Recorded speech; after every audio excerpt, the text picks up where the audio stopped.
Yazi enye into mangazayo ukuthi what I find to be very amazing ukuthi siphila in an era whereby it is easy to make money, but akuyena wonke umuntu owenza imali. You know, you can just sit down and talk, have a podcast and make a lot of money. But fine ukuthi akuyena wonke umuntu ohlala phansi akwenze lokho.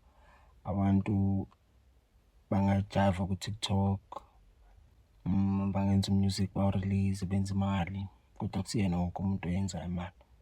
So I was watching this video by uSjava bambuza kwi-interview ukuthi iyiphi advice angayishare to iy'ngane like ama-upcoming artist. Washo something engicabanga ukuthi ingasiza abantu abaningi in whatever that they do. He said ukuba ne-talent is not enough, but kumele futhi uphinde usebenze kanzima.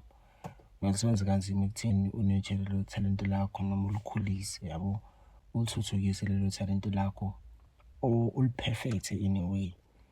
He said sometimes udinga ukuthi usebenze kanzima so that uzokwazi ukuthi uzipositione lapho khona kunama-opportunities, so that nawe uzokhona ukuthi kuleyo craft yakho oyenzayo uzokhona ukuthi ukhule. Wena angeke usebenze kuma-craft kuphela, ngasebenze to even nomsebenzi owenzayo ukuthi mhlawumbe whatever job or i-career or ibhizinisi olenzayo uzama ukuthi ukhule kulona, ukuthi usebenze kanzima. Even though uthola ukuthi unaso iskill or unalo ithalente kuleyo nto yakho yenzayo, but kubalulekile nokuthi futhi usebenze kanzima ukuthi uyimisele.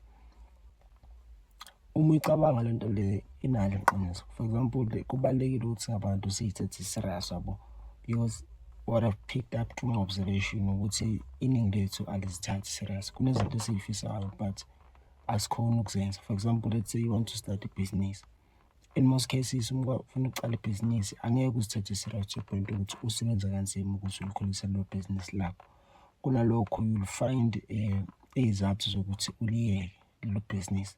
Thola ama-excuses, at the end of the day ugcina ungalenzanga, ugcina ungaphumelelanga.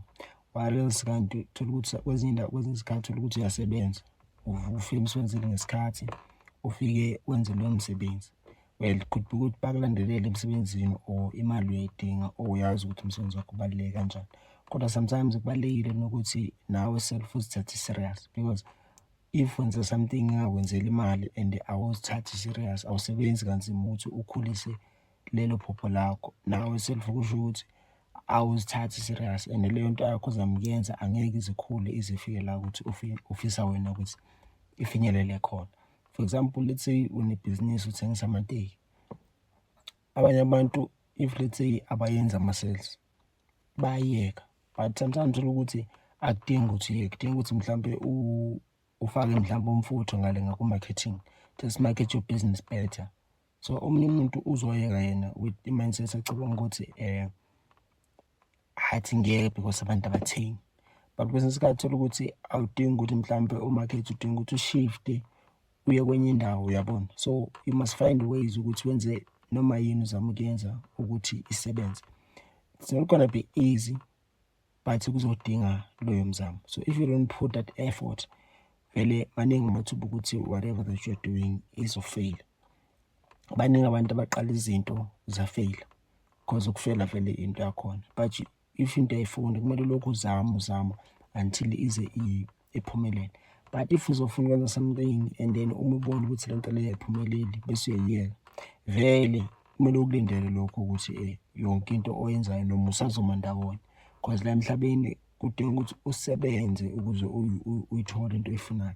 Kwesinye isikhathi ungasebenza 10 years, kwesinye isikhathi ungasebenza less than 10 years, but you must know ukuthi akunanto ozovele uyithole nje ukuthi iwele nje kuwena. So sidinga ukuthi siyithathe serious, sisebenze kanzima. Well, imiphumela iyaba khona, and futhi kumnandi uma usubona imiphumela yezinto obuyifuna seyenzeka. Kwesinye isikhathi-ke angeke kwenzeke ngale ndlela leyo wena obufisa ngayo, but lo ncane, leyo mpumelelo encane udinga ukuyi-celebrate, because uma uyi-celebrate nakho lokhu uyakunikeza ugqozi, or it gives you that edge ukuthi ezini chubeka lento leyo usengakhona ukuthi uyenze. But if-ke uzo-give up noma you won't put that effort, vele maningi amathuba ukuthi